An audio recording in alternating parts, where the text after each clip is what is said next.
ונחלה רוח ונחלה רוח ונחלה רוח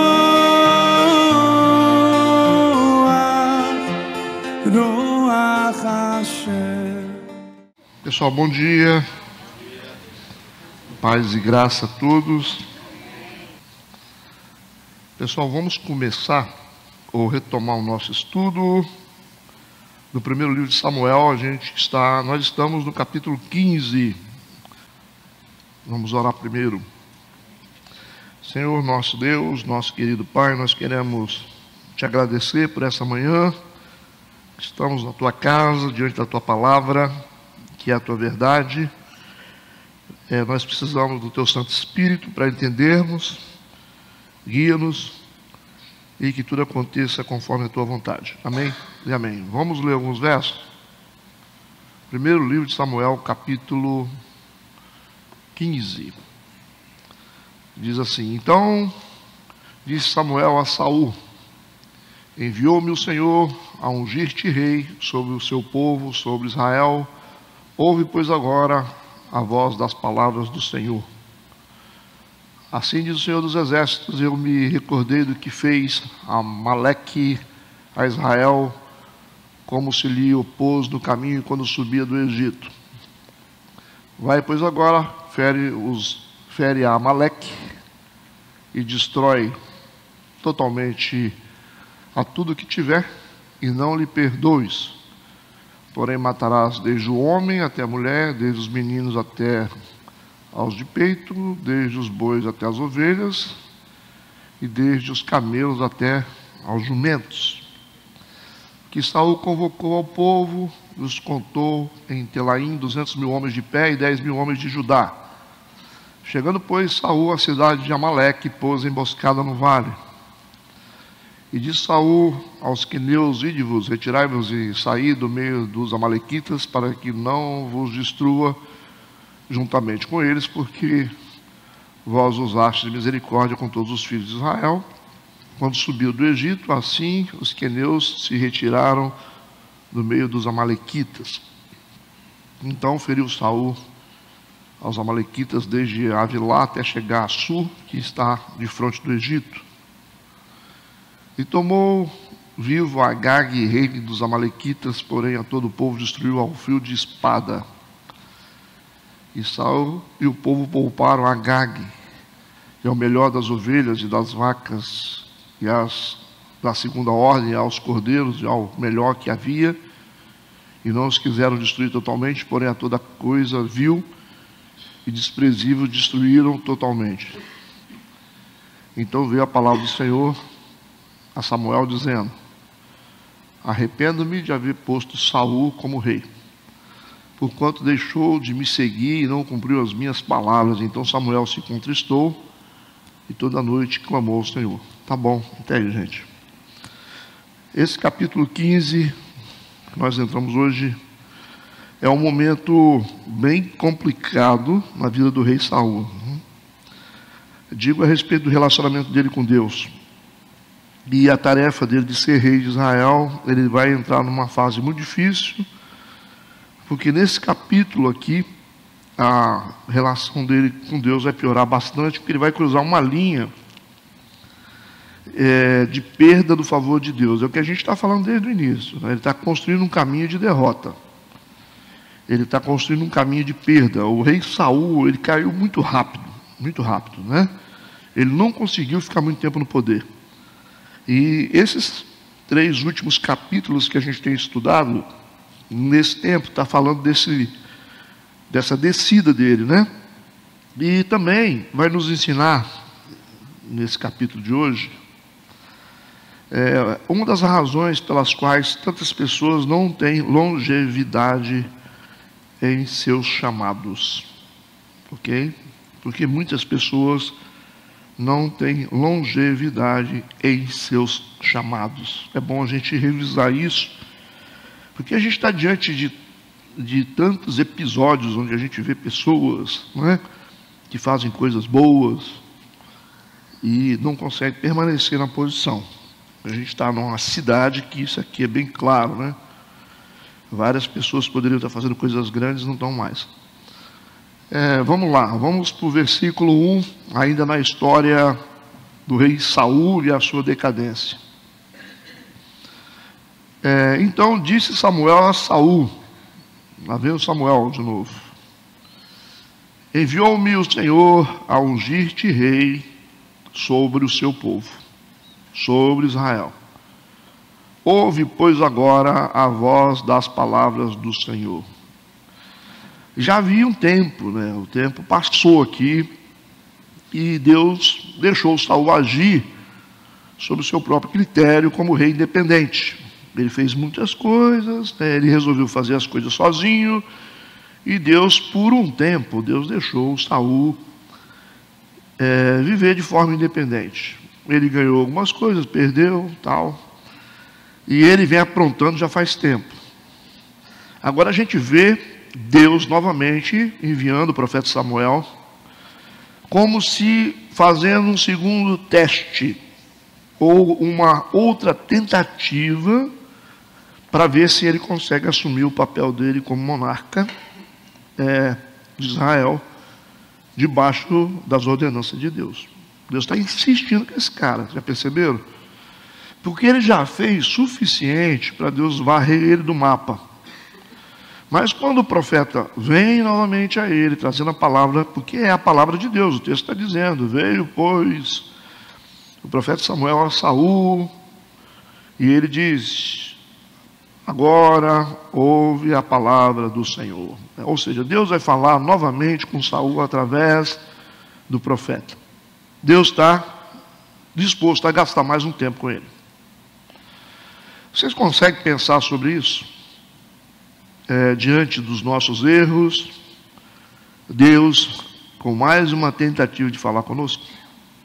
Vocês conseguem entender estudo bíblico à luz dessa realidade? Apesar dos nossos desacertos, dos nossos erros, quando a gente faz as coisas de qualquer jeito, a gente faz o que quer, não obedece à palavra de Deus, e de repente Deus vem novamente com o profeta para falar com a gente. O que está acontecendo aqui? Será que Deus está respaldando a nossa conduta, ou Deus está nos dando uma nova chance? O que vocês acham? Deus está respaldando a conduta quando a gente ouve Deus falar novamente? Porque o texto diz assim: agora veio a ti a palavra do Senhor, ouve, pois, agora a voz das palavras do Senhor. Se Deus está falando comigo, isso significa que eu estou fazendo as coisas certas? Não, né? Não. É isso que a gente precisa entender, porque o Saul já está aprontando faz tempo. O Saul já está fazendo o que quer, está ficando vaidoso, está achando que ele é melhor que todo mundo. Ele preferiu ganhar os créditos da batalha que o filho dele venceu. Vocês lembram disso? Então nós temos aqui um Deus de misericórdia que vem mais uma vez testar esse rei, para ver se esse rei toma o caminho certo, não é? Essa é a prova da misericórdia de Deus. Quando o profeta vem, pá, aí você fala: opa, Deus não me abandonou. Mas quando Deus entrega a gente a própria sorte, aí é porque nós estamos perdidos, não é verdade? Então vamos seguir, olha para o versículo 2. Assim diz o Senhor dos exércitos. Interessante, né?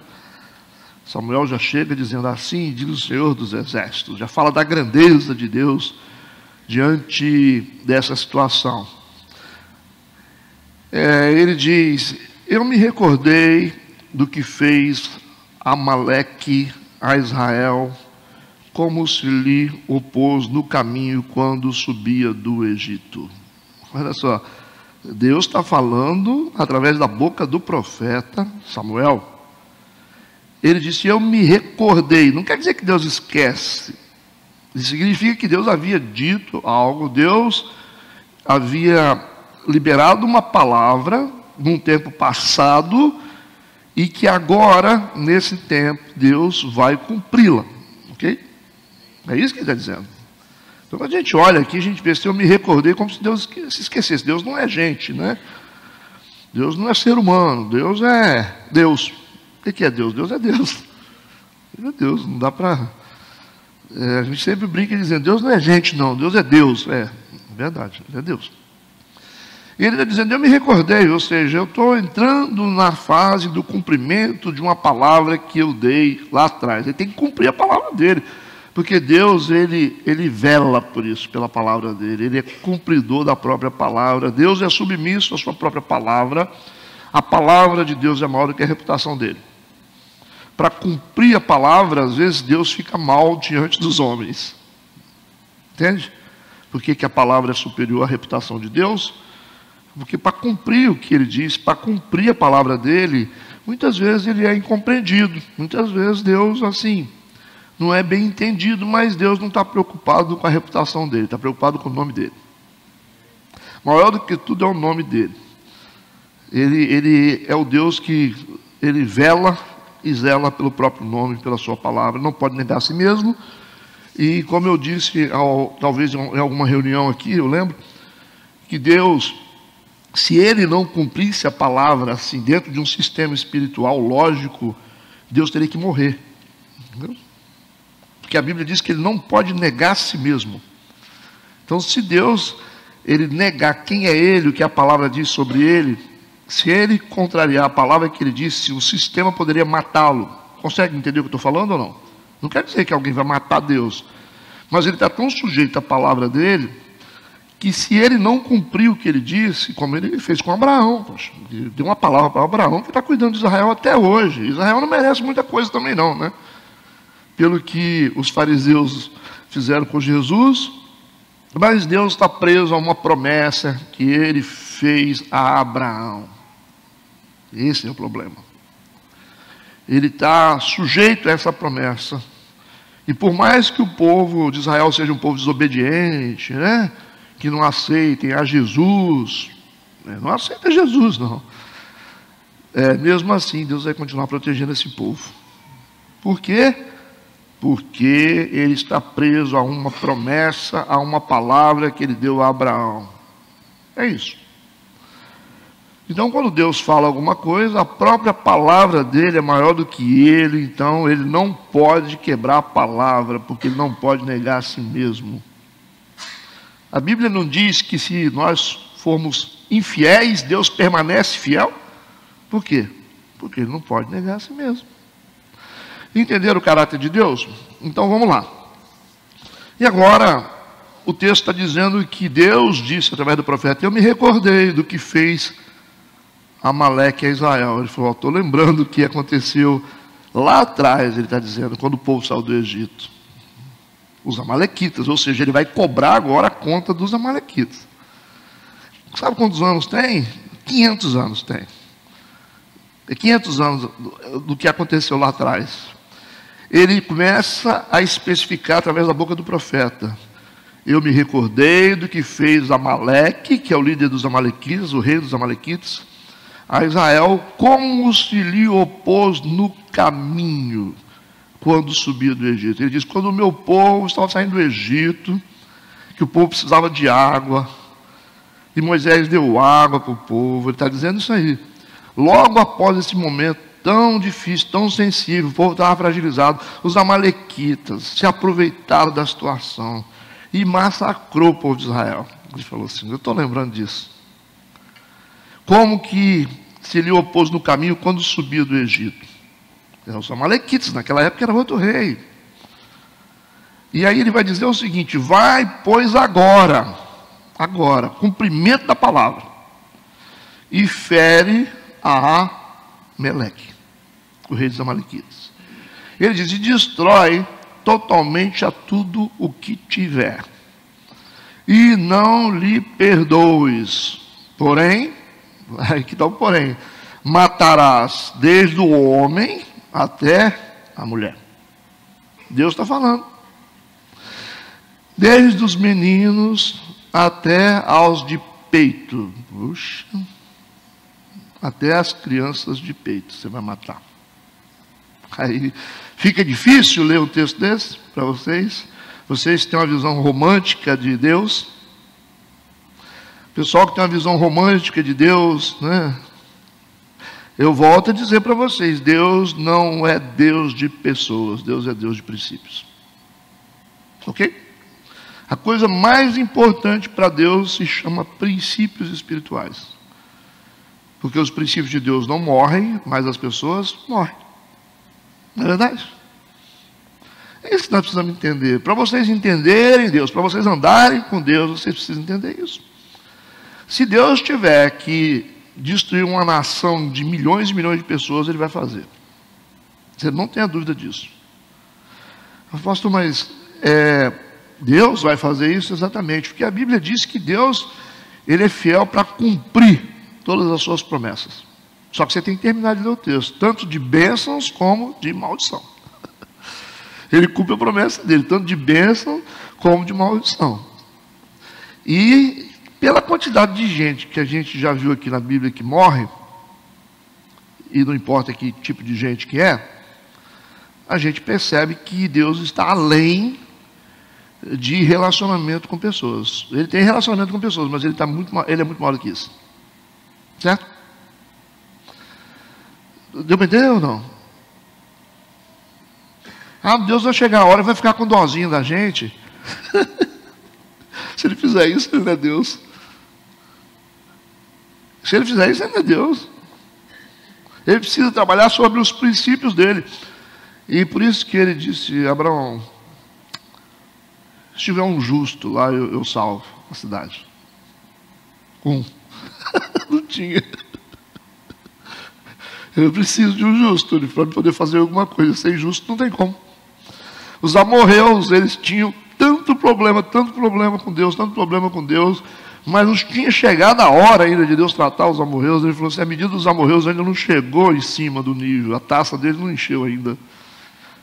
Aí Deus falou assim, depois que a taça deles encher, aí sim, eu vou fazer cumprir o que eu estou falando, mas por enquanto não encheu ainda não.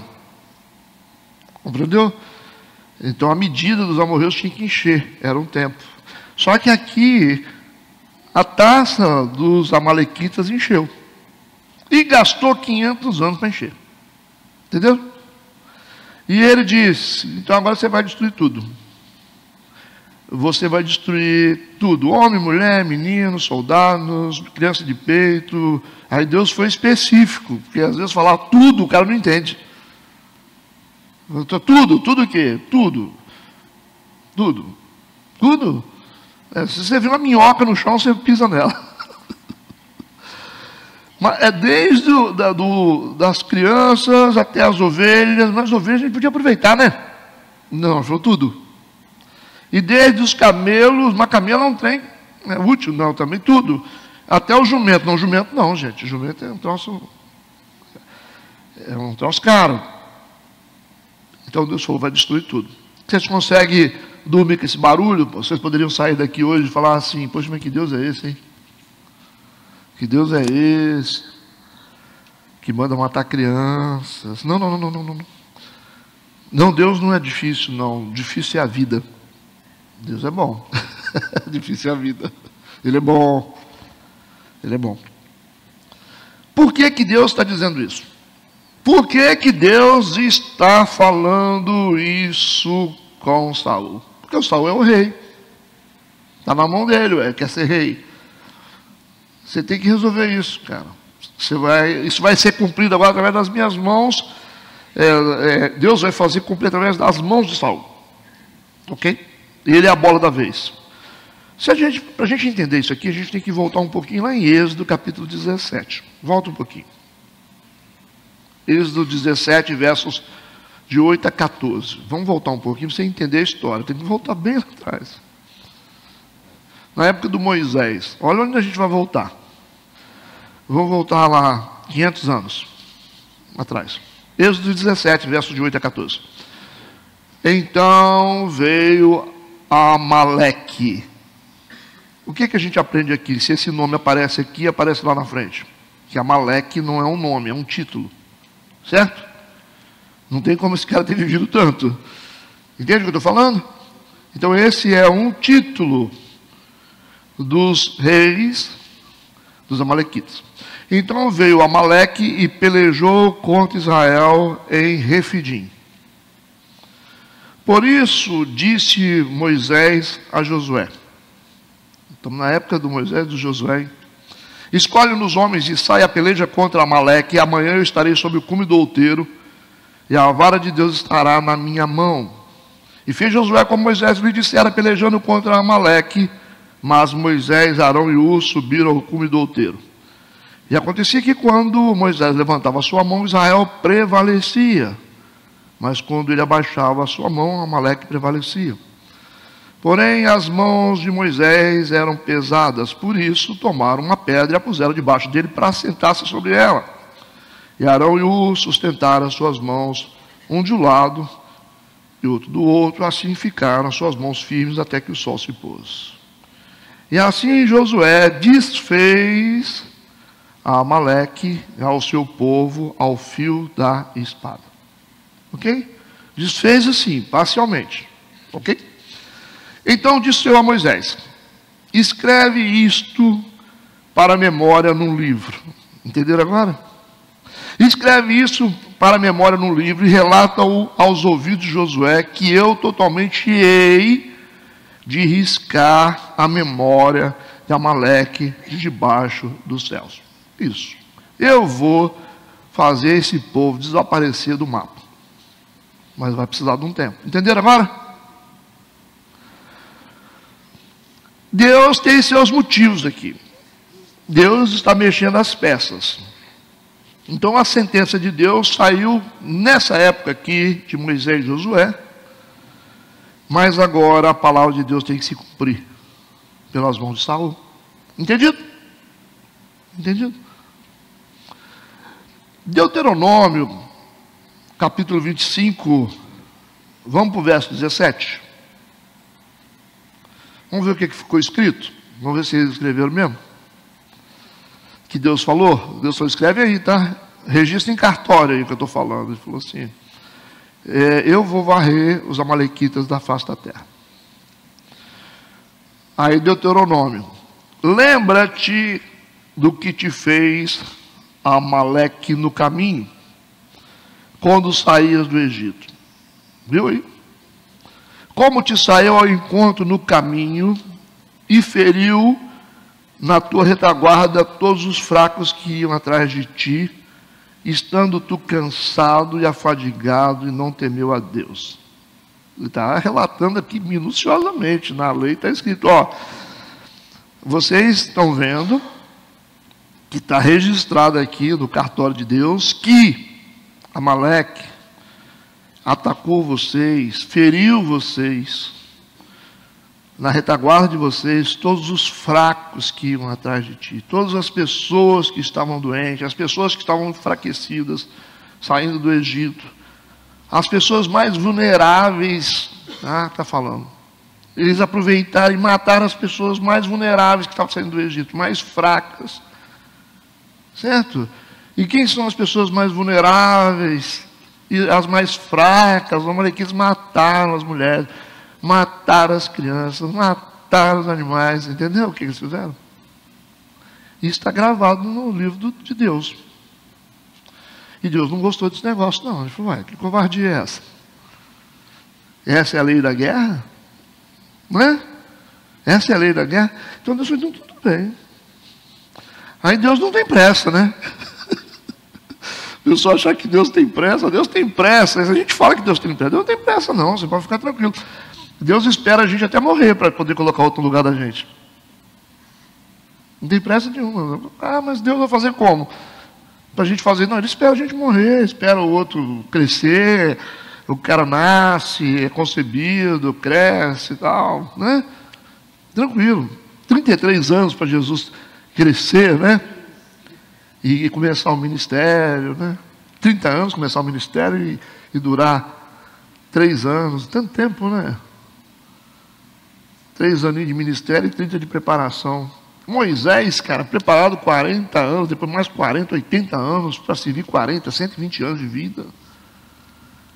Ok? Então, a ideia é que vocês entendam a mente de Deus para que vocês possam saber se relacionar com Deus. Nós não estamos lidando com Deus bonachão. Nós não estamos lidando com Deus que fica gastando tempo, falando para as pessoas, o número do seu CPF é esse aí, hein? Nós não estamos lidando com esse Deus, esse aí é outro Deus. O número do seu CPF, a placa do seu carro, eu sei. Aleluia, a placa do meu carro. Final do seu RG, eu sei. Aleluia, glória a Deus. Aí acabou, virou circo. Nós não estamos lidando com esse Deus. Esse Deus aqui é diferente. Esse Deus é um Deus muito inteligente, é um Deus que trabalha firme. Não precisa ir lá puxar a nossa ficha lá no Detran para saber a placa do nosso carro. Eu acho, talvez é outro Deus, porque existem vários deuses, né? Vários deuses. Aqui ele falou o Senhor dos exércitos, ele está separando Deus verdadeiro dos demais deuses. Tem deuses de todo tipo. O cara fala, Deus, qual Deus falou você? Não sei, é umas coisas assim que não dá para entender. Parece que esse Deus não tem nada para fazer, cara, do que ficar inventando moda e fazer essa coisa ficar virando uma brincadeira. Mas vamos lá, vamos lá. Ele disse, versículo 18, eu não esqueci não, ele diz, como te saiu ao encontro no caminho e feriu na tua retaguarda todos os fracos que iam atrás de ti, estando tu cansado e afadigado, e não temeu a Deus. Será, pois, que quando o Senhor teu Deus te tiver dado repouso, olha quem está falando, quando vocês tiverem repouso na terra, falou Josué, você não vai estar aqui não, mas você está aqui com o povo, Moisés está passando para a sua mão, olha a fase que ele pegou ali, é de Moisés. Quando esse povo tiver repouso, estiver dentro da terra deles, quando tiver descansado de todos os inimigos em redor na terra, que depois que eu tratar esse povo, na terra que o Senhor teu Deus te dá por herança para possuí-la, então, ele diz, apagarás a memória de Amaleque debaixo do céu. E não te esqueças, ele falou. É interessante que Deus fala para Josué e para Moisés, ele está dizendo como se estivesse falando para eles, é porque ele é um Deus de gerações, ele sabe que Moisés não vai estar ali, nem o Josué, que vai ser outro líder lá na frente, mas ele fala como se fosse hoje. É um Deus de gerações, ele faz uma coisa aqui que pode cumprir nos seus filhos, entendeu? Deus te dá uma promessa hoje que de repente você fala para mim, não, estou vendo para você, eu vou te fazer prosperar, pode ser a sua filha. Que Deus é um Deus de gerações, você de repente está trabalhando para que seu filho faça alguma coisa grande lá na frente, entendeu? Ou sua filha, ou o seu neto faça alguma coisa bem relevante lá na frente, a gente tem que trabalhar a nossa fase, e às vezes a nossa fase é de plantio. Né? Pastor, mas é ruim, né, ser só plantador? Depois quando chegar no céu você vai ver se é ruim. Quando vier o galardão você vai ver se vai ser ruim. Né? Entenderam o que eu estou falando? Então essas coisas a gente está construindo por um tempo além daquilo que a gente sabe. E ele mandou registrar na lei. Não te esqueças. Vai chegar uma época que eu vou apagar esse povo, tirar esse povo, vou riscar da terra. Não vai sobrar ninguém. E chegou essa época, o Saul agora é responsável por isso. Entende isso? Sabe que o Saul, ele não conhecia a lei de Deus, não? Ele tinha tempo, não era israelita. Todos os israelitas tinham que ter uma relação íntima com a palavra, sabia? Todos. Era uma coisa muito séria, né? Toda a relação do judeu com a palavra tinha que ser uma relação completa, aquela coisa assim, né? Eles aprendiam desde pequenininho sobre isso. Você acha que o Saul não sabia disso? O Saul sabe disso. O Jonatas sabe disso, todo mundo sabe isso aqui, o Samuel sabe, todo mundo sabe, só está falando o seguinte, ó, se você não trabalhar direito, você vai para o inferno, hein? Está na Bíblia, hein? Aí chega depois na hora de decidir se vai para o céu ou para o inferno, o cara fala, não sabia, não sabia não, você sabe, então Deus está cobrando simplesmente aquilo que atravessou gerações, o entendimento que as gerações sabiam. Não é uma coisa simplesmente que Deus tirou da cartola e falou, isso está escrito na lei, vocês estão com esse negócio o dia inteiro. Então ele falou, eu não falei que ia cobrar. Entende? Ele falou, chegou o dia. Tudo bem até agora? Não, né? Vamos embora. Versículo 4. Ao Saul, ele falou, então vamos cumprir, né? Vamos fazer, né? Eu sou o cara que vou fazer o gol desse campeonato. Ele falou, Deus separou para mim, né? O que Saul convocou o povo e os contou em Telaim 200.000 homens de pé e 10.000 homens de Judá. 210.000 pessoas. Poxa, é muita gente, né? Muito soldado, né? Então isso mostra que o Saul realmente quer levar o comando de Deus a sério. Ele quer cumprir a palavra de Deus. Ele quer realmente ser o portador dessa comissão, né, de cumprir. Chegando, pois, Saul à cidade de Amaleque, pôs emboscada no vale. Até aqui está tudo certo. Versículo 6. Ele disse Saul aos queneus. Os queneus tinham uma associação com os amalequitas. Mas os queneus, eles não eram um povo hostil ao povo de Israel. É mais ou menos assim. Você não conversa lá com Joaquim, o Joaquim é amigo do seu amigo. Entendeu? Amigo do seu amigo. Você fala, poxa, meu amigo, fica conversando com um cara que não gosta de mim, mas tudo bem, fazer o quê, né? Cada um faz o que quer. Os queneus tinham um nível de aliança com os amalequitas. Mas os queneus aqui serão avisados por instrução divina, tá? Porque passou por Samuel, chegou no Saul, e disse para os queneus que estão assim, junto com os amalequitas, tipo assim, pula fora que essa casa deles vai trovejar. Ele falou, sai fora porque é igual o Jonas, né, no barco. Deus começa a sacudir um barco de gente que não tem nada a ver com peixe, só porque o Jonas estava lá. Entendeu? Tem essas coisas, né? Às vezes Deus sacode a vida da gente, a gente não sabe porque que a gente está sendo sacudido, é por causa do Jonas que está dentro da sua vida. Por isso. É outro princípio, né? Às vezes você está sofrendo dano de coisas que você não sabe o que está acontecendo. Você desce no porão que você vai ver que o Jonas está lá embaixo dormindo. Está na sua vida. Disse Saul aos queneus, ide-vos, retirai-vos e saí do meio dos amalequitas, para que não vos destrua juntamente com eles, porque vós usastes de misericórdia com todos os filhos de Israel, quando subiram do Egito. Assim os queneus se retiraram do meio dos amalequitas. Por que os queneus têm esse nível de importância aqui? Porque os queneus, eles são parentes do Jetro. Lembra do Jetro, sogro de Moisés? O Jetro acolheu Moisés, cuidou do Moisés. Isso ficou registrado na história, ficou registrado no céu. E os queneus são de raiz. O Jetro, ele está misturado com essa família dos queneus, entende? Você pode pesquisar isso depois na história. Então, por causa do Jetro, aquilo que o Jetro fez, por isso que Deus instruiu e falou assim, pede os queneus, porque os queneus, nós estamos lembrando do Jetro, tá? Eles são parentes do Jetro, lá atrás, que ele ajudou, ele acolheu Moisés, acolheu tanto que deixou ele casar com a filha dele, entendeu? Então, vamos fazer o seguinte, pede eles para sair. Olha que interessante como é que Deus lembra das coisas ruins que se faz e das coisas boas que se faz. Entendeu? Não é verdade? Deus lembra das coisas boas que a gente faz. Deus lembra das coisas ruins que a gente faz. Por isso que ele disse, pede os queneus para se retirarem, porque se eles ficarem junto com os amalequitas, vai sobrar para eles também. Então tem que tirar, eles têm que sair, é um rapto sair, por causa de um juízo que virá. É igual arrebatamento.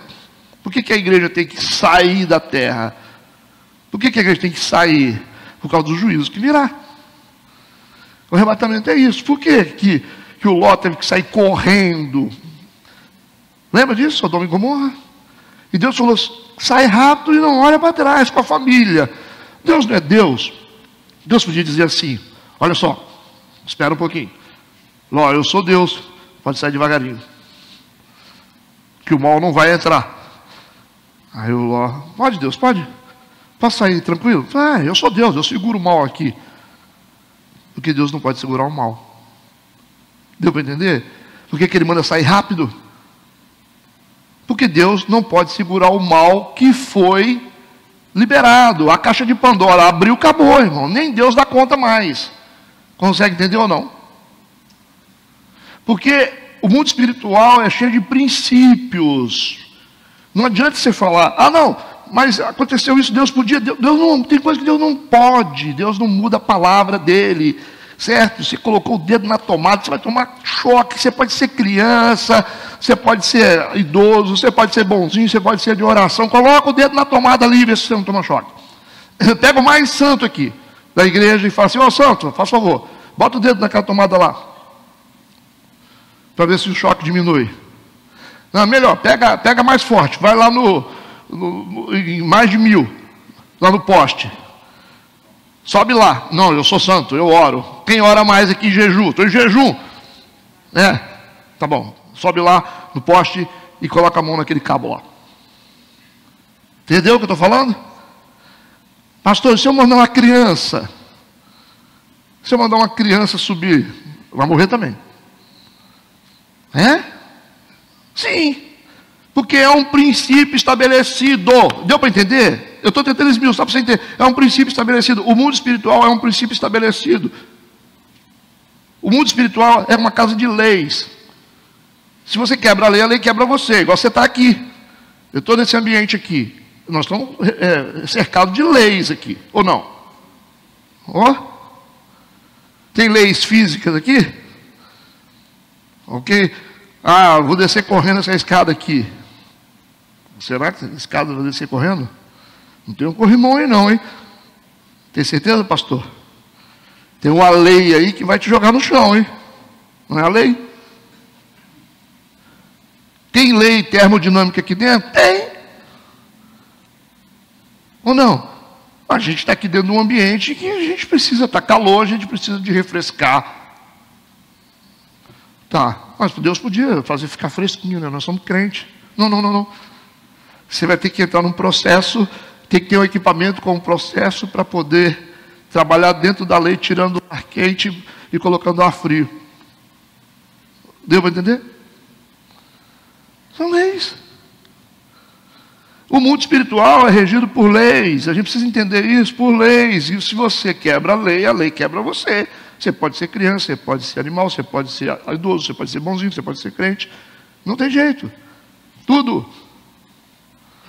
Por isso que Deus não tem como parar um mal que está liberado. Assim como Deus mandou o Ló sair correndo para a família, porque o mal estava descendo, o juízo dele. É o juízo de onde? É de Deus. Nem Deus pode conter o juízo dele. E o juízo veio. Aí a mulher do Ló foi olhar para trás, não podia. Lembra? Da mesma forma, o arrebatamento. A terra está entrando num colapso tão grande de iniquidade, a taça da ira de Deus está enchendo como esse copo. Isso se chama final dos tempos. É uma taça que vai enchendo. Pastor, mas quando é que Jesus vai vir arrebatar a igreja? Quando a taça estiver cheia. Mas está quase, já está quase na bica já. Está quase aqui já. Porque depois que a taça encher a taça da ira, aí estuda Apocalipse você vê, ela transborda. Aí quando ela transborda, a ira de Deus desce e salve-se quem puder. Salve-se quem não tem, ele não consegue parar isso. Porque ele não pode negar a si mesmo. E o que ele vai fazer quando essa taça estiver assim? Porque não falta muita coisa. Eles estão pilhando Deus, não estão? Eles estão pilhando Deus, eles estão assim, defendendo o homossexualismo, estão lutando contra a família, imoralidade, estão fazendo o que quer, condenando a igreja, abusando de Jesus. Cada abuso desse é o conteúdo da taça que vai subindo. O Deus podia fazer alguma coisa, pastor. O cara foi no carnaval, cara, abusando de Deus, fizeram uma imagem de Satanás lá, o cara de Satanás chicoteando Jesus. Calma, meu amigo. Está com pressa? Está com pressa de quê? Deixa a iniquidade dos amorreus subir aqui, ó. Deixa eles fazer mais uma. Cada uma que faz, mais sobe essa tacinha aqui. Aí eles vão fazer outra, não sei o quê. Aí vocês vão ver governo, STF, pilhando, gente falando de igreja e pisando em crente. Continua. Faz o que quer. fala que não defende. Cadê a defesa dos valores da família? Cadê? O pessoal católico sumiu? Não vai defender? Vai ficar só meia dúzia de crente para poder fazer defesa da família? Cadê o Papa com a palavra? Cadê os bispos com a palavra para defender os valores da família? Para condenar a imoralidade? Ficou todo mundo calado? Tudo bem, não tem problema não. Está subindo a taça. Aí o que acontece? Quando essa taça der assim, ó, que a ira dele começar a descer, Deus pega a igreja e tira da terra. É isso. Isso é arrebatamento. Por isso nós estamos próximos do arrebatamento, porque Deus não vai deixar a igreja passar pelo momento da ira dele. Entendeu? Ele tem que arrancar, da mesma forma como o rápido, ele tirou o Ló de Sodoma e Gomorra. Ele vai ter que arrancar a igreja dele. Ele subiu. A igreja sobe e a ira desce. E aí salve-se quem quiser. Aí pode bater na porta da arca e falar assim: oh, abre a porta da arca. A igreja tem culto hoje, pastor. Culto? Culto não. O senhor não botou o link não, pastor? Não, não tem culto. O pastor não está aqui não, filho. O pastor subiu. Mas não postou nada hoje. Que hora que abre a igreja? Não, acabou. Não tem igreja mais. Tem banco lá, vai lá para você ver. É? E a Bíblia? Tudo em branco. Pode abrir a Bíblia, está tudo em branco. Mas como assim? Não tem a Bíblia? Não, pode procurar. Você pode, todas as Bíblias vão ficar em branco. Não tem consolo mais. Não tem para onde você fazer meditação diária, devocional. Acabou. Não tem o que você falar no velório. Você não tem, velório acabou. Quem tiver velório se vira. Não tem mais palavra para nada. Casamento não tem, velório acabou, sumiu. O verbo voltou para casa, irmão. Lascou. Aí vai bater na porta da igreja, tem um monte de gente gritando: eu queria que tivesse culto hoje, eu queria me arrepender, queria aceitar Jesus, mas não, já era. É a mesma coisa, assim como foi nos dias de Noé, lembra? Nos dias de Noé, Noé, abre a porta, Noé. Deixa a gente entrar. Não, a porta não foi fechada pelo Noé, foi fechada pelas mãos de um anjo, já era. Já era. Uma semana, Deus, uma semaninha só que eu precisava, só uma semana. Não tem mais. Não tem mais, você perdeu. Estão entendendo a construção disso aqui? Deus não tem como parar isso. E Deus não precisa nem sair do trono. Ele não vai precisar nem sair do trono. Do jeito que ele está, vai ficar. E a coisa vai acontecer. O mundo está construindo esse enchimento. O mundo. Então, quando acontece alguma coisa, o pessoal fala: nossa, agora não, o troço está feio. Pastor, como é que vai ficar a igreja? Como é que vai ficar a igreja? A igreja está preocupada com o quê? Não, com o anticristo vai vir. Ué, mas você fica com o anticristo, você vai ficar com o anticristo? Aí eu não vou ficar não, eu vou subir. Pastor, você sabia que o Elon Musk pode ser o anticristo? E o Kiko? Eu tenho com isso. Não tenho nada com isso. Eu não vou estar aqui. Eu vou ser arrebatado. Eu não estou nem aí. Uma coisa eu sei. Que a gente vai subir. E que quem ficar aqui, fique a sós com o diabo. Pode ficar a sós com o anticristo, com quem quiser. Pode ficar à vontade. E eu me desculpo, mas eu vou estar ocupado na cidade celestial. Por isso que as pessoas falam: não sei o quê. Aí vai dizer: será verdade que os crentes falavam? É verdade. Era verdade. Será verdade que o Noé dizia? Era verdade que o Noé dizia. Mais de 100 anos pregando. Será verdade? É verdade. Era verdade, gente. Porta da graça fechou. Espírito Santo saiu da terra. Não tem mais Bíblia. Não tem consolo. E aí já era. Se a gente não consegue agora, vai conseguir depois? Os perdidos serão como a areia do mar. É isso que a Bíblia diz. Essa é a realidade, precisei trazer para a gente poder lembrar. Então, o que o Jétro fez por Moisés está sendo lembrado aqui nas gerações futuras, na família dele, ok? Sigamos. E aí os queneus saíram. Falaram: é ruim, eu vou ficar aqui nada. Os queneus saíram. A única coisa que Deus pode fazer é isso, tirar, porque não tem como deter o mal. A gente viu que o Saul está tendo todo um cuidado com os queneus por causa disso. Deus se lembrando das coisas certas também. Tudo bem, gente? Podemos seguir? Versículo 7. Então feriu Saul aos amalequitas desde Ávilá, até chegar a Sul, que está de frente do Egito. Afinal, 210 mil soldados, né? Versículo 8. E tomou vivo a Agag. Ué, Saul, foi isso que foi combinado? O que houve, Saul? Quais são as suas intenções? Deus falou tudo. E olha que Deus desenhou, né? Deus desenhou. Esse que é o problema. Se Deus falasse assim, ó, destrói tudo. Ele falou, não, o senhor falou tudo, eu pensei que era. Aí Deus listou, ó, mulheres, homens, crianças. Criança como? As de peito também. Todas. Os animais, todos. Todos. Listou para ele, está fazendo de besta. Estava na lei, Dudu. Estava em Deuteronômio. Mas diz o texto, parece que ele vai tentar reescrever a Bíblia. Tomou vivo a Agag, rei dos amalequitas. Acho que ele está querendo um troféu, né? Porém, a todo o povo destruiu a fio de espada. Obediência parcial. E saiu o povo poupar a Agag ao melhor das ovelhas e das vacas, e as da segunda ordem, e aos cordeiros, e ao melhor que havia, não quiseram destruir totalmente. Porém, a toda coisa vil e desprezível destruiu totalmente. Destruiu só o que não prestava. O que não prestava, ele destruiu. Mas o bom ficou. Ele falou, não, vamos preservar aqui, né? Vai que uma ovelha dessa, Deus... Eu não estou entendendo, Deus não precisa de ovelha. Vai que a gente, de repente, esse dinheiro que Deus mandou queimar, 10 mil reais, poxa, a gente podia fazer a obra da igreja. Não, Deus não precisa de dinheiro, você não está entendendo isso.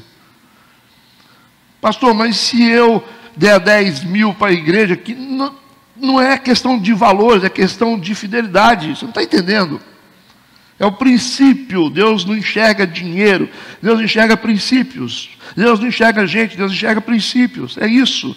Não é a quantidade do que você faz, mas como você faz. Entendeu? Isso. Todo mundo junto? É uma obediência parcial. O cara está violando tudo que Deus disse, tudo que estava escrito, ele não quer nem saber, afinal ele é um rei. Aí versículo 10, então veio a palavra do Senhor. Aí que está o problema, né? Então veio a palavra do Senhor a Samuel dizendo, lá vem o Samuel de novo. Versículo 11, Deus disse para ele, arrependo-me de haver posto a Saul como rei. Essa palavra arrependo-me é uma palavra humana, não é? Uma palavra humana. Arrependo-me de haver posto Saul como rei, porquanto deixou de me seguir, não cumpriu as minhas palavras. Então Samuel se contristou e toda a noite clamou ao Senhor. Chorou a noite toda, ficou clamando a Deus. Ele já sabe o que vai acontecer. Ele falou, nossa, o que o Saul fez, meu Deus? O que o Saul foi fazer, gente? Ele rasgou a Bíblia. E ele ficou triste porque ele sabia das consequências espirituais disso. Ele conhecia Deus. E Deus falou, arrependo-me. Só que esse é um sentimento humano e Deus não é humano. Então arrependo-me aqui não é o mesmo que a gente acha. Arrependo-me não é a mesma coisa. Deus não é Deus para se arrepender. Não é assim? Isso significa... Você olha para o texto, quando eu sempre falo isso para vocês. Vocês lembram da palavra antropomorfia? Quem lembra? Antropomorfia. Por que existe essa palavra? O que é isso? Antropomorfia. Isso aparece muito na Bíblia, colocando em Deus características humanas. Por quê? Para você entender o mundo espiritual. É um princípio. Para você compreender o mundo espiritual, a Bíblia ou os escritores colocam características humanas em Deus. Certo? Coloca dizendo, arrependeu, Deus ficou triste, as mãos de Deus, os olhos de Deus, mas Deus não tem nada disso. Certo? Deus não tem nada disso aí. Ah, Deus pode se fazer? Sim, pode. Ele se transforma no que Ele quiser. Né? Ele pode se transformar no que Ele quiser. No sol. Ele pode se transformar numa pessoa, como Ele lutou com Jacó em forma de um homem. Ele pode. Mas o fato de estar escrito na Bíblia que Deus se arrependeu, esse sentimento humano, que Deus ficou triste, que Deus, né? Deus trabalhou 6 dias e descansou. Aí o pessoal fala assim, está vendo, pastor, por que a gente tem que descansar no sábado? Está vendo por que a gente tem que guardar o sábado? Porque a gente tem que descansar, porque Deus descansou. Eu vou te falar, é de doer a espinha um negócio desse. O profeta Isaías falou, Deus não se cansa e nem se fadiga. Ele dá força ao cansado e revigora o vigor de quem não tem vigor algum. Gente, Deus não se cansa, isso é coisa de gente. A palavra descansou é contemplou. Por isso que o contexto diz, e viu Deus que era bom. É o cara que lava o carro, dá uma volta ao redor do carro e fala, ficou bom. É isso. Deus contemplou, Ele fez tudo, criou tudo e contemplou. Ele olhava e a Bíblia diz, e viu Deus que era bom, e viu Deus que era bom, e viu Deus que era bom. Cada vez que Ele criava uma coisa, tinha o processo de revisão de tudo que Ele fazia, e via que era bom. Depois Ele ia para a segunda fase. Vamos a gente aprender isso, né? As etapas de qualidade da vida tem que ser analisada uma por uma. E viu Deus que era bom, e viu Deus que era bom, e viu Deus que era bom. Ele fez o homem e viu Deus que era bom. É como se ele visse e falasse, bom. Então, os 6 dias de Deus trabalhando, criando a humanidade, criando o mundo, no 7º ele contemplou. Essa é a palavra original. Então, criaram uma doutrina em cima do descanso no sábado, por causa de uma interpretação errada. Como se Deus cansasse. Se você falar que Deus cansa, você reduziu Deus à condição humana.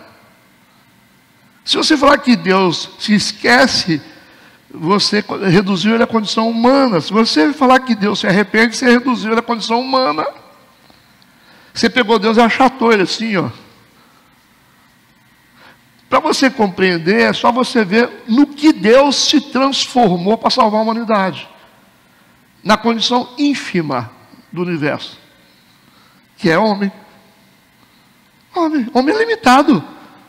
Homem tem dor. Homem morre. Então, ele se fez o quê? Homem. O verbo se fez carne. Ou seja, o que a Bíblia está dizendo? Deus se reduziu para salvar a gente. É isso que a Bíblia está dizendo. Deus se diminuiu demais para poder salvar a humanidade. Por isso que ele se fez homem. O verbo se fez carne. Carne. O verbo podia se transformar no sol, se ele quisesse. Nas estrelas, na lua, que é muito maior do que o homem. Entende por que isso? Porque Deus teve que se reduzir tanto, Ele se diminuiu em forma humana. Porque Deus não tem características humanas. É colocada a nível didático para você entender o mundo de Deus. Deus, a mão de Deus. Deus não tem mão. Os olhos de Deus. Deus não tem olho. Entendeu? Isso é antropomorfia só, por favor. Senão daqui a pouco aí o cara faz uma imagem, fala assim, eu vi Deus. Aí desenhou Deus. Jesus tinha forma, ele era humano. Deus, como é que é Deus? Ah, Deus é assim, eu vi Deus. Como é que Deus é? Aí fala assim, não, Deus ele tem um cabelo branco. E você viu mais o quê? Ele é assim, tem um cabelo branco, olho verde, o azul. Você viu? Eu vi. Tá certo, então. Eu repreendo, tá repreendido em nome de Jesus isso aí. Como? Deus é homem? Deus tem mão? Tem coxa? Coxa, tem joelho, o joelho de Deus. O pé de Deus. Você entendeu? Então Deus é muito mais do que isso. Moisés falou assim: Senhor, mas como é que eu vou falar para o faraó que me enviou? Ele falou assim: o que eu vou dizer que o senhor é? Não foi isso que está na Bíblia? Ou não? Mas como que eu vou apresentar o senhor lá? Fala para ele que o eu sou te enviou. Eu sou? Eu sou o quê? Tudo. Tudo. Eu sou o que for necessário. Ele falou. Fala assim: o eu sou me enviou. Sou o quê? Eu sou. Deus, se quiser ser fogo e tocar fogo no Egito todo, eu toco. Se eu quiser ser uma tempestade, eu tomo isso aqui tudo. Se eu quiser ser um sol que eu vou queimar todo mundo, eu vou ser. Se eu quiser ser um anjo, eu vou ser. Se eu quiser, qualquer coisa, Deus pode ser. Porque é Deus. É Deus. Então, tudo bem? Eles botam ainda Deus musculoso. Deus é musculoso. Por quê? Você está com preconceito com quem não tem músculo? Se eu fosse Deus, eu me apresentava assim, bem gordinho, barrigudinho. Por isso que você viu aquele filme A Cabana. Vocês pararam para analisar a profundidade da cabana? Colocou Deus como uma mulher negra. Ó, tapa na cara da sociedade. Por causa do conceito de Deus. E a gente achar que Deus é homem. Deus apareceu como uma mulher negra e obesa. Por quê? O cara que escreveu aquilo é um gênio. Para dar um tapa na cara da sociedade, que a gente tem um conceito de Deus de cabelo bonito, com olho verde e... é um Zeus. Não é verdade? Isso, é legal. Mas Deus é muito mais do que isso. Não dá para dimensionar. Mas como é que eu vou dimensionar Deus? Não dá, não tem como. Como é que você vai fazer? Deus. Por isso que eu falei um dia no culto com vocês que não dá para você colocar Deus dentro de um ídolo. Ele é grande demais. Não tem como. É igual o Buda, está lá. Né? Está lá a imagem do Buda que vocês gostam de tirar foto de baixo. E passar debaixo daquele portal que vocês acham que aquilo lá... vai passar debaixo do portalzinho. Aquele é acesso ao mundo, outra dimensão espiritual. Passa debaixo do portalzinho para tirar foto. Vai lá. Depois você vem para cá para me capetar você. Aí o Buda. Aí fala, o Deus deles é o Buda. Meu Deus não cabe ali, gente. Aí o Cristo Redentor em cima da montanha. Aí fala, como é que faz uma imagem de Deus, hein? Como é que faz? Não sei. Como é que faz? É diminuir Deus demais, né? Você botar Deus em cima de uma montanha com o braço aberto. Como assim? Não dá para mencionar. Então a gente tem que estudar a escola bíblica, senão a gente vai ficar perdido de novo. Arrependo-me de ter feito Saul como rei. Por quê? Porque deixou de seguir e não cumpriu as minhas palavras. Então o que ele está dizendo aqui? Deus está dizendo que o sentimento de arrependimento não é um sentimento humano, mas expressando aqui ele está uma tristeza no sentido de decepção da rebelião dele diante daquilo que Deus disse. É isso. Deus está dizendo o seguinte: não gostei do que ele fez. É isso. Não é quer dizer que Deus se arrependeu de ter constituído ele rei, como se Deus não soubesse, né? Mas ele está dizendo o seguinte: é uma expressão, não que a natureza divina mudou, mas tristeza do amor divino em relação à rebelião dos pecadores. É isso. Isso. Deus ficou assim, esperava outra coisa de você. Eu achei que você ia mudar a sua...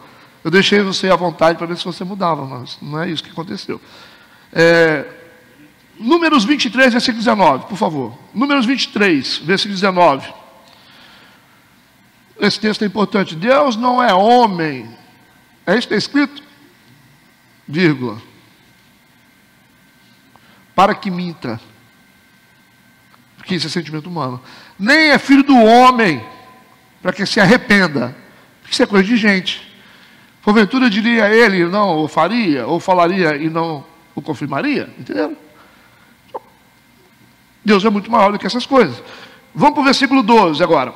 E madrugou Samuel para encontrar Saul pela manhã. O Samuel está tão preocupado que ele não dormiu direito, acordou de madrugada.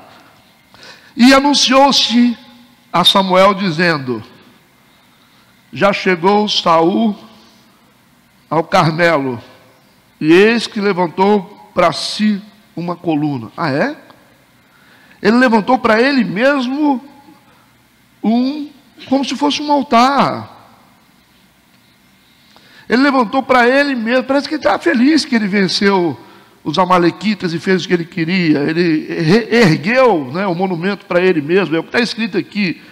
Então, voltando, passou e desceu a Gilgal. Gilgal era o lugar de conexão com Deus. Isso significa que ele primeiro construiu um altar para ele mesmo, um monumento, tipo assim, eu consegui vencer os amalequitas, porque Deus estava na palavra, eu fui usado para poder destruir os amalequitas, para cumprir a palavra de Deus sobre os amalequitas. Ele erigiu um altar para todo mundo lembrar que ele fez isso.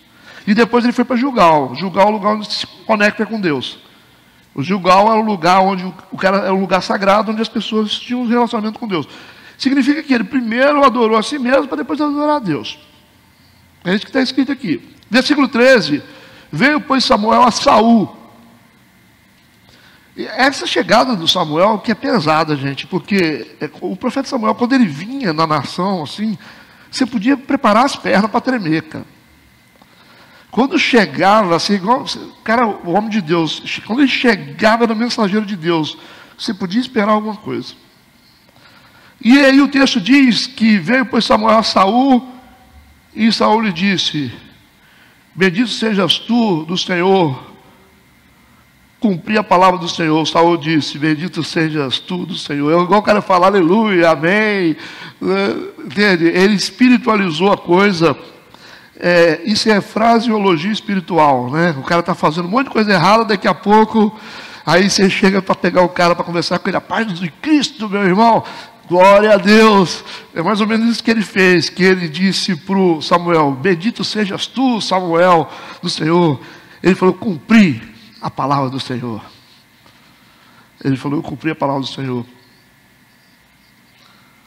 Ele está tentando esconder alguma coisa de quem pode ver tudo. Versículo 14. Então disse Samuel: é mesmo, né? Você cumpriu mesmo a palavra de Deus? Cumpri, né? Eu imagino a cara do Samuel, né? Já é um cara mais velho, cumpriu mesmo? Que ironia, né? Você cumpriu? Cumpri. Você viu lá? Os amalequitas, ó. Peguei eles todos. Tudo certo. Foi mesmo? Ficou igual Natan diante do Davi, né? Ficou jogando assim com ele, né? Você cumpriu mesmo? Cumpri. Ok.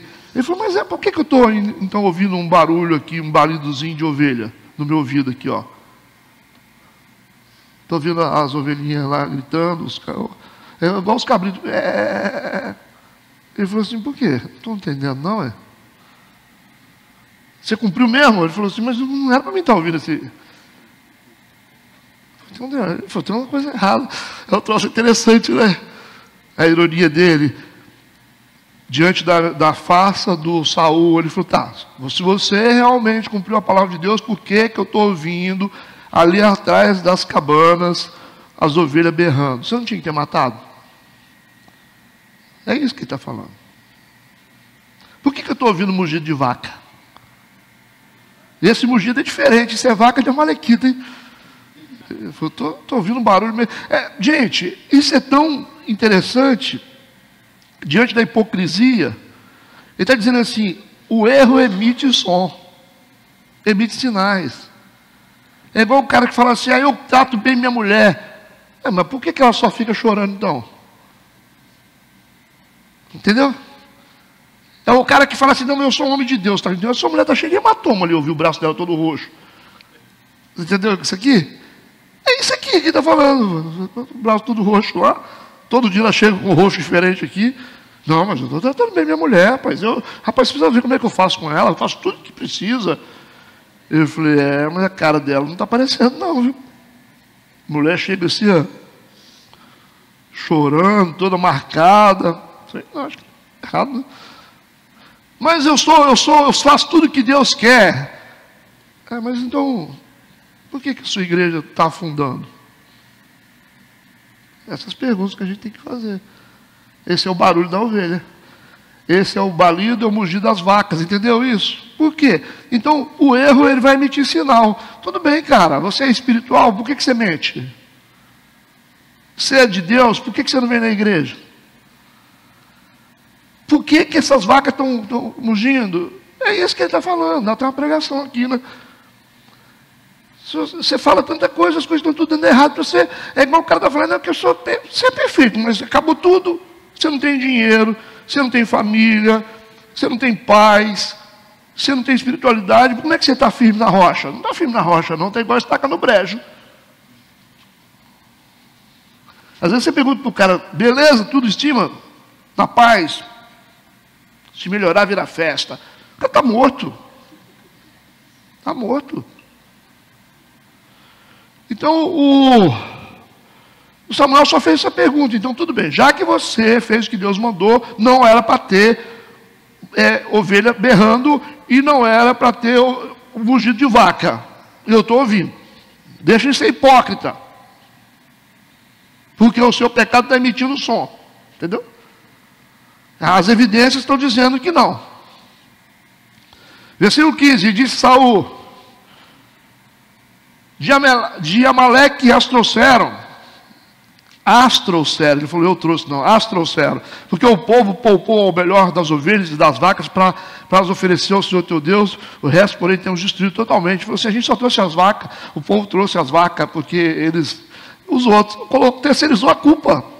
Ele está se aprofundando mais no pecado, ele é o rei, ele está tentando jogar a responsabilidade sobre o povo. Ele disse assim, eles trouxeram, o povo poupou o melhor das ovelhas e das vacas para oferecer ao Senhor. Botou tudo na conta do povo. Como é que pode um rei falar um troço desse? A culpa é de vocês, ó. A culpa é de vocês que a igreja não funciona. Nossa, pastor, você que é o pastor da igreja, ué. Nós estamos aqui para ser conduzidos. O senhor não é o pastor? Então fala para a gente que nós temos que fazer. Entende? Por isso que agora ele terceirizou a culpa. Quando ele terceiriza a culpa, ele joga mais uma chance fora. Ele está tentando dizer para Deus uma coisa que Deus já sabe. Como é que você vai falar para Deus uma coisa que Deus já sabe? Você vai falar para Deus? É igual o Adão, a mulher que o Senhor me deu. Como você vai falar para Deus? Deus viu. O Senhor que me deu, eu quero. Versículo 16. Então disse Samuel a Saul: espera, e te declararei o que o Senhor me disse essa noite. Porque ele estava naquele afã de falar, né? Não, porque o pessoal, não sei o que trouxe essas ovelhas aqui, eles pegaram, queria fazer média com Deus. O Samuel falou: fecha a boca. Isso aqui que está escrito, cala a boca. Aqui. Esse espera aqui é cala a boca. Espera. Ele falou, cala a boca. Eu vou te dizer o que o Senhor me disse essa noite. Ele falou, fala. Ele falou assim, versículo 17. Então disse Samuel, porventura, sendo tu pequeno aos teus olhos, não foste por cabeça das tribos de Israel? Nossa, aí voltou lá atrás. Ele recuperou a memória do Saul, que o Saul tinha perdido a memória. E às vezes a gente tem que recuperar a memória, que a gente esquece das coisas. Nós somos pequenos, aí você cresce, você esquece quem você era. Você esquece como é que você chegou. Você esquece que você não tinha nada, você esquece que você tinha depressão, que seu casamento estava acabado. Nós temos uma perda de memória muito séria. Mas aí, o Samuel falou assim, você lembra quando você era pequeno? Você mesmo não se achava ninguém? Sabe o que aconteceu? Deus te fez por cabeça das tribos de Israel. Você esqueceu disso. Deus colocou você numa posição que nem você acreditava. Tudo bem? E o Senhor te ungiu rei sobre Israel. Está fazendo ele lembrar. Você já foi pobre, rapaz. Né? Você lembra quando você entregava uma marmita? Rapaz, eu tinha esquecido. Você esqueceu, né? Você não lembra não que você trabalhava na roça? Você lembra onde você morava antigamente? Você lembra que você fumava maconha? Eu tinha esquecido. E hoje você é pregador, rapaz. Aconteceu alguma coisa com você, né? Então, é isso aí. Ele está falando. E o Senhor te enviou, versículo 18, a este caminho, e disse, vai, destrói totalmente a esses pecadores, os amalequitas, e peleja contra eles, até que os aniquile. Ele já tinha uma sentença sobre eles antiga, ele disse. Esses são pecadores diante de Deus, é só você fazer o que Deus mandou. Versículo 19, por que, pois, não deste ouvido à voz do Senhor? Você tinha que fazer o que Deus mandou, não é o que você quer, não é o que você sente, você tem que fazer o que Deus manda. Você viu a função do homem e da mulher de Deus como que é diferente? A gente não pode fazer o que a gente quer, a gente tem que fazer o que Deus manda. Esse é o papel da liderança. Não é fazer as nossas vontades, a vontade do cara que está ali, porque o cara tem dinheiro. Você tem que fazer o que Deus manda. Ele está dizendo, por que você não deu ouvido à voz do Senhor? Antes você se lançou ao dispor, você passou a mão de tudo que os caras tinham. E fizeste que parecia mal aos olhos do Senhor. Você fez bem para os seus olhos, mas para Deus você fez mal. Você não era para ter pego nada, cara. Não era para você esse dinheiro. Não era isso que Deus mandou você fazer. Você botou a mão na grana. Você pegou lá as ovelhas. Você queria se dar bem. Esse cara está se corrompendo já faz tempo, vocês viram, né? Versículo 20. Então disse Saul a Samuel, antes de ouvidos a voz do Senhor, e caminhei no caminho pelo qual o Senhor me enviou. Está contando mentira de novo, né? Não fez. E trouxe Agag, rei de Amaleque, os amalequitas destruí totalmente. Cara, não é isso, você não está entendendo. Não é isso que está escrito na Bíblia. Você não era para ter trago o Agag, você tinha que ter matado o Agag. Ele está persistindo em tentar justificar a conduta errada dele. Ele está tentando consertar, né? Fica tentando consertar. É melhor às vezes você falar assim, ó, eu errei mesmo, faz igual Davi, ajoelha e fala, pequei. É melhor. Era isso que Deus queria. Não é o cara ficar tentando, você mentir para os outros, agora você vai mentir para Deus. Versículo 21. Mas o povo, aí continua, meu Deus, tomou do despojo ovelhas e vacas, o melhor do interdito para oferecer ao Senhor teu Deus em Gilgal. Novamente tentando justificar e terceirizar a culpa. O cara é orgulhoso demais, o cara não admite que ele que errou. Versículo 22, porém Samuel diz, porventura, o Senhor tem tanto prazer em holocaustos e sacrifícios, com que se obedeça a palavra dele?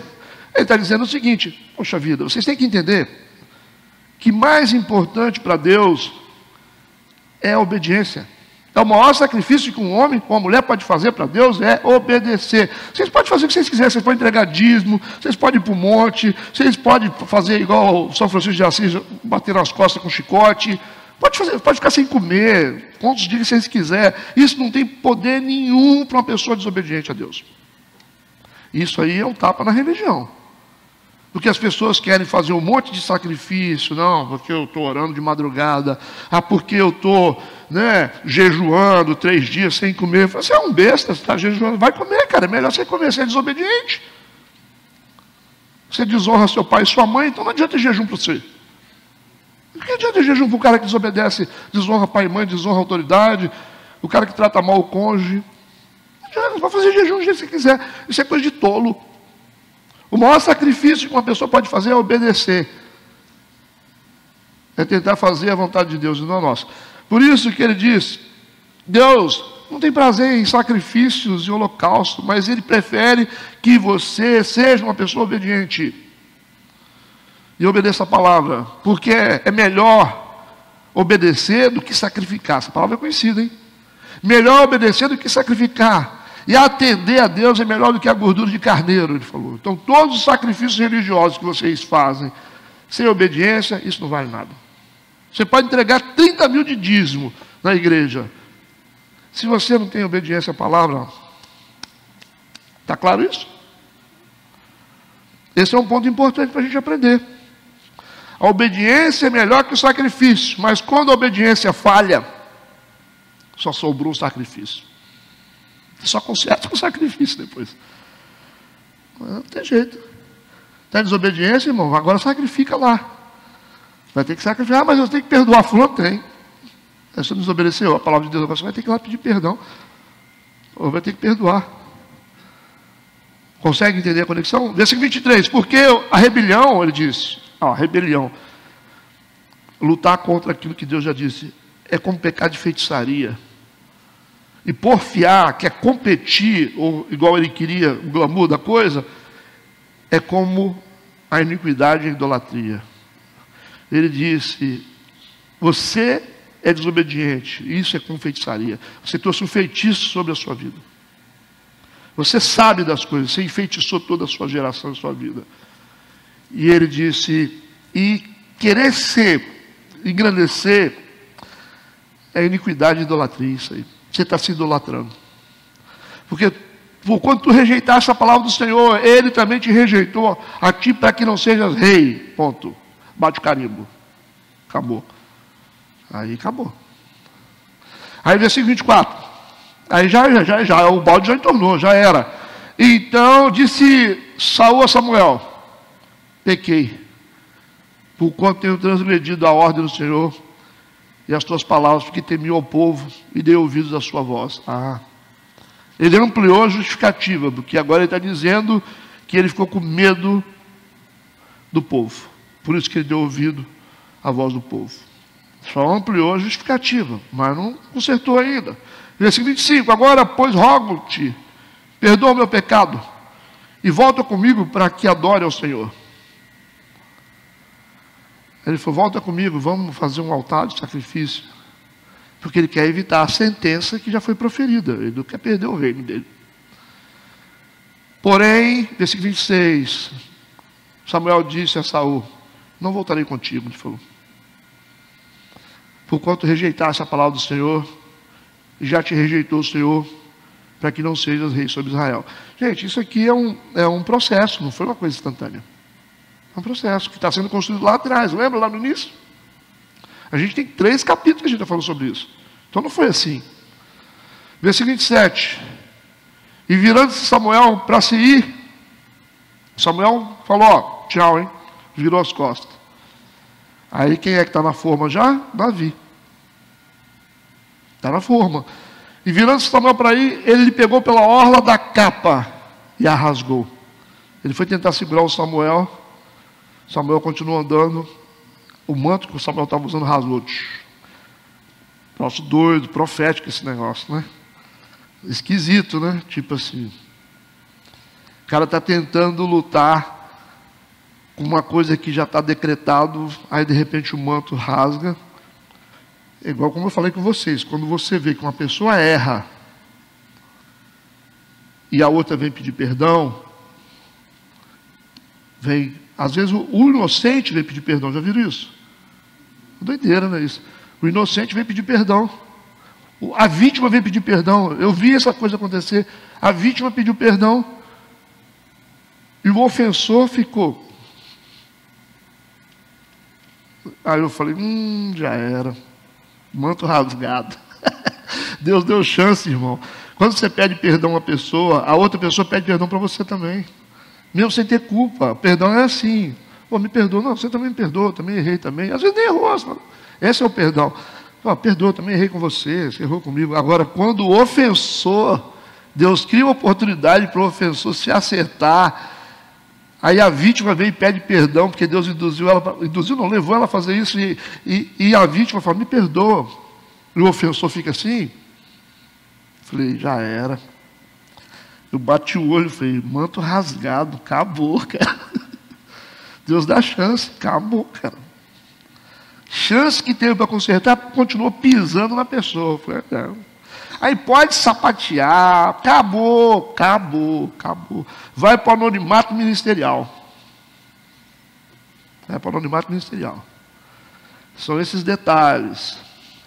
Deus criou uma chance, Ele precisa acertar as coisas. Você pisou na pessoa, depois você vai ficar dando uma de bom ainda? Como assim? Ué, para com isso, hein? O que pediu perdão, tirou a alma dele do inferno, irmão. Quem pede perdão, tira a alma do inferno. Eu pedi perdão, minha parte eu fiz, tchau. Fazer igual Pilatos, lavei minhas mãos, Pilatos falou assim, não vejo culpa nesse aí não, hein? Na minha conta não, hein? Aí ele foi, pegou a água e lavou as mãos dele assim, Ele tirou uma sentença de maldição de cima de Roma todinha. Tirou, meu amigo. E ficou nas costas dos judeus a sentença. E até hoje os judeus pagam por isso. Que venha sobre nós as maldições da crucificação de Cristo. Pediu? Toma.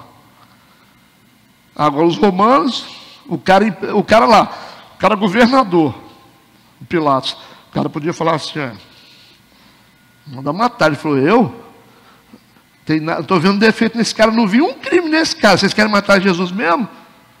Olha lá, hein? Pegou a bacia de água, lavou a mãozinha dele e falou, estou fora. Eu não me meto nessas coisas não. Falou. E o cara inteligente. Agora os judeus religiosos, não, que venha sobre nós. Aí acabou. Aí virou essa carnificina sobre os judeus até hoje, aí que você viu o que está acontecendo. Não para. Começou no ano 70 e não parou mais. Nós estamos terminando, tá? O versículo 26, 27 mostra que a orla da capa foi rasgada. No versículo 28, então Samuel lhe disse, o Senhor tem rasgado de ti hoje o reino de Israel e o tem dado ao teu próximo melhor do que tu. É uma prova de fogo isso aqui, né? Melhor do que tu é o Davi. Também aquele que a força de Israel não mente e nem se arrepende, porquanto não é um homem para que se arrependa. Deus não é homem. Disse ele então, pequei, honra-me, porém agora diante dos anciãos do meu povo. Ele está preocupado com o povo, cara. Ele está preocupado de ficar mal diante do povo. E diante de Israel. E volta comigo para que adore ao Senhor teu Deus. Porque se ele não vai fazer, não vai erguer um altar e adorar junto com Samuel, o povo vai desconfiar que ele perdeu o poder. Ele falou, não faz comigo não, o povo vai saber que eu perdi o manto, entendeu? Que eu não sou mais rei. Olha o desespero dele. Versículo 31, então, voltando a Samuel, o Saul seguiu e Saul adorou o Senhor, sozinho, tá? O Samuel não está com ele. Versículo 32, então disse Samuel, trazei-me aqui a Agag, o rei dos amalequitas. Aí o Agag ele veio todo animado, né? Porque o Samuel é um homem de Deus, né? Foi um homem de Deus, o profeta, um homem de Deus. Aí o Agag falou, opa, graças a Deus que eu estou livre agora. Tem misericórdia de mim. Aí veio o Agag, rei dos amalequitas, e Agag veio a ele animosamente. E disse a Agag, na verdade já passou a amargura da morte. Falou, acho que já está tudo resolvido agora, ele falou. É interessante porque essa não era a responsabilidade do Samuel. Mas, como o rei não fez o papel para cumprir a palavra, ele falou, eu vou ter que cumprir a palavra de Deus. E ele vai cumprir. Versículo 33, disse, porém, Samuel, assim como a tua espada desfilhou as mulheres, assim também ficará desfilhada a tua mãe entre as mulheres. Aí o final está aí. Então Samuel despedaçou a Agag perante o Senhor em Gilgal. O despedaçou, vocês sabem o que é, né? Ele picou ele em pedaços no meio de todo mundo com a espada. Um profeta velho, né? Ele falou assim, vou mostrar para vocês como é que se obedece a Deus. E aí o cara, ele vai assumir um papel que não é dele, mas fez, né? Aí você fala, pastor, mas o que isso acontece? Cara, não vem me perguntar, isso é coisa de Deus, está além de mim essas coisas. É só um exemplo só, tá? Que a Bíblia está dando para a gente entender a realidade da gente querer achar que a gente faz o que quer com as coisas e prega o que quer, faz política com você porque você tem dinheiro, eu vou me dar bem nessa aí, então eu posso, né, fazer isso aí. Cara, essa é uma doideira, isso aqui. É uma doideira. Principalmente com um cara que conhece as coisas igual ele. Então o Samuel despedaçou o rei Agag perante o Senhor em Gilgal. Versículo 34. Então Samuel se foi a Ramá e Saul subiu à sua casa a Gibeá de Saul. No versículo 35, e nunca mais viu Samuel a Saul até o dia da sua morte. Porque Samuel teve dó de Saul. E o Senhor se arrependeu de haver posto Saul rei sobre Israel. A gente já está começando a se conectar na história do Davi. Não é interessante, né? Propõe encerramento? Oremos. Pai Santo, obrigado por mais um domingo na tua presença. Nos leva para casa abençoados e guardados pelo teu poder. Em nome de Jesus, amém e amém.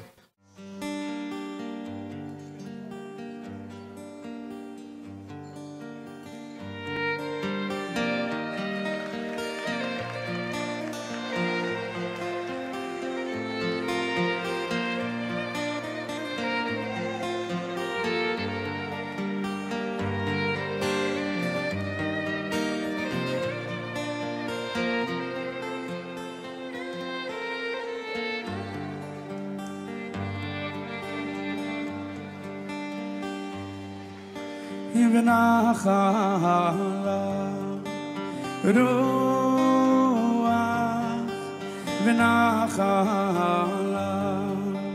רוח ונחלה